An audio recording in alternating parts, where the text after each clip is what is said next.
उत्पादों के विपणन के लिए 13 जनपदों में 33 नैनो पैकेजिंग यूनिट, 17 सरस सेंटर, 4 राज्य विपणन केंद्र और 8 बेकरी यूनिट्स भी संचालित किए जा रहे हैं।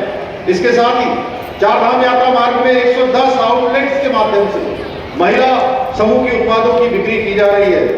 साथ ही मुख्यमंत्री सशक्त पहना उत्सव योजना के अंतर्गत महिलाओं द्वारा लगभग 2000 स्टॉल लगाकर 5.5 करोड़ रुपए के विपणन में उद्यमशीलता की एक नई मिसाल कायम की है। इतना ही नहीं, हमारी सरकार द्वारा लॉन्च किए गए हाउस ऑफ हिमालय ब्रांड के माध्यम से हमारी बहनों द्वारा बनाए गए विभिन्न स्थानीय उत्पाद अब विश्व के कोने कोने तक पहुंच रहे हैं।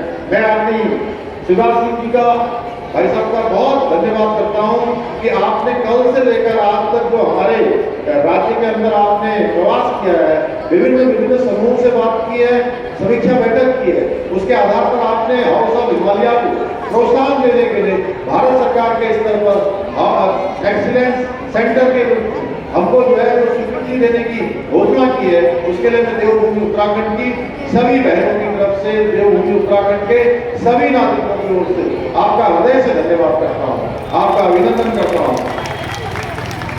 आज अभी इस कार्यक्रम के बाद जौलीग्रांट हवाई अड्डे पर हाउस ऑफ हिमालय स्टोर का शुभारंभ आपके कर्तव्यों से होने जा रहा है।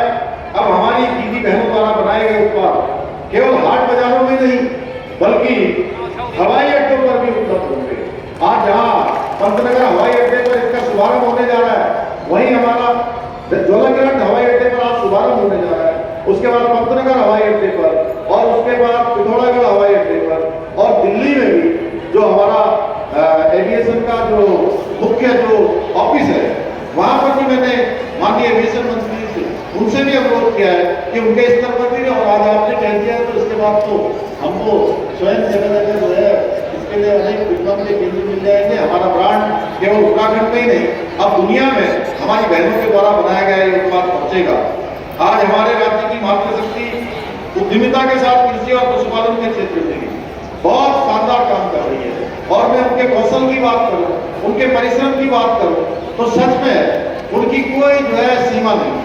एक सीमा से आगे जाकर अनंत तक की यात्रा में हमारी महिलाओं के समूह आगे बढ़ रहे हैं। उनके द्वारा बनाए गए उत्पाद बन रहे हैं और उनके उत्पाद इतने शानदार होते हैं, पैकेजिंग इतनी अच्छी होती है, गुणवत्ता इतनी अच्छी होती है कि कई बार मैं कहता हूं कि वो बड़ी बड़ी जो बहुराष्ट्रीय कंपनियां हैं, उन बहुराष्ट्रीय कंपनियों को भी पीछे छोड़ने का काम हमारी बहनों के द्वारा बनाए गए उत्पाद करते हैं। मैं इसके लिए अपनी सभी बहनों को बहुत बधाई देना चाहता हूँ। प्रदेश की मातृशक्ति को कृषि के क्षेत्र में और अधिक पारंगत बनाने के उद्देश्य से हमारी सरकार द्वारा प्रदेश के 3,25,000 महिला किसानों को प्रशिक्षण भी प्रदान किया जा रहा है। इसके साथ ही 2.5 लाख से अधिक agro nutri garden, 486 farm machinery bank स्थापित किए गए हैं, जिनसे बड़ी संख्या में महिला किसान भी लाभान्वित हो रही है।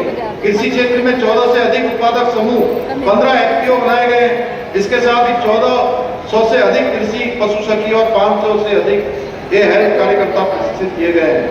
कृषि क्षेत्र के साथ ही गैर कृषि क्षेत्र में प्रदेश की महिलाओं एक सफल उद्यमी बनकर आज एक मिसाल पेश कर रही है। आपको जानकर प्रसन्नता होगी, एसपीयूएफ योजना के अंतर्गत लगभग 4,500 उद्यम पीएमएमएमई योजना के अंतर्गत महिलाओं द्वारा संचालित लगभग 15,000 उद्यम और एमईडी योजना के अंतर्गत 1,400 सूक्ष्म उद्यम स्थापित हुए हैं। कुल मिलाकर 20,000 से अधिक गैर कृषि उद्यमों की स्थापना ग्रामीण अर्थव्यवस्था को मजबूती मिली है, जिसमें महिला उद्यमी भी अपनी बहुत महत्वपूर्ण भूमिका निभा रही है। इसके साथ ही वो 178 एचपी सखी दुर्गम क्षेत्रों तक गैस सिलेंडर और जरूरी सेवाएं पहुंचा रही है। इतना ही नहीं, बैंक सखी, डीजी पे सखी और बीमा सखी के रूप में 3500 से अधिक महिलाएं गांव-गांव में वित्तीय सेवा पहुंचा रही है। भाइयों बहनों, हमारी सरकार का उद्देश्य केवल ग्रामीण क्षेत्रों में आर्थिक विकास को बढ़ावा देना नहीं, बल्कि ये सुनिश्चित करना है कि हमारी माताएं, बहनें और बेटियां आत्मनिर्भर बने, परिवार तथा समाज को सशक्त रूप से तैयार करें। आज इन सभी आंकड़ों को रखने के बाद मैं विश्वास के साथ कह सकता हूं कि हमारे देवभूमि उत्तराखंड की महिलाएं प्रत्येक क्षेत्र में कार्य करते हुए समाज के समक्ष महिला सशक्तिकरण का एक अनुपम उदाहरण प्रस्तुत कर रही है। मुझे पूरा विश्वास है आप सभी अपनी मेहनत और लगन को जारी रखते हुए भविष्य में भी ग्रामीण आर्थिकी के स्तंभ के रूप में उत्तराखंड को देश का अग्रणी राज्य बनाने के हमारे विकल्प रही संकल्प की पूर्ति में अपना महत्वपूर्ण योगदान सुनिश्चित करेंगी। इसी विश्वास के साथ यहाँ उपस्थित सभी प्रगतिशील किसानों एवं लखपतियों के सशक्त और समृद्ध भविष्य की कामना करते हुए तथा आदरणीय श्री राम जी का पुनः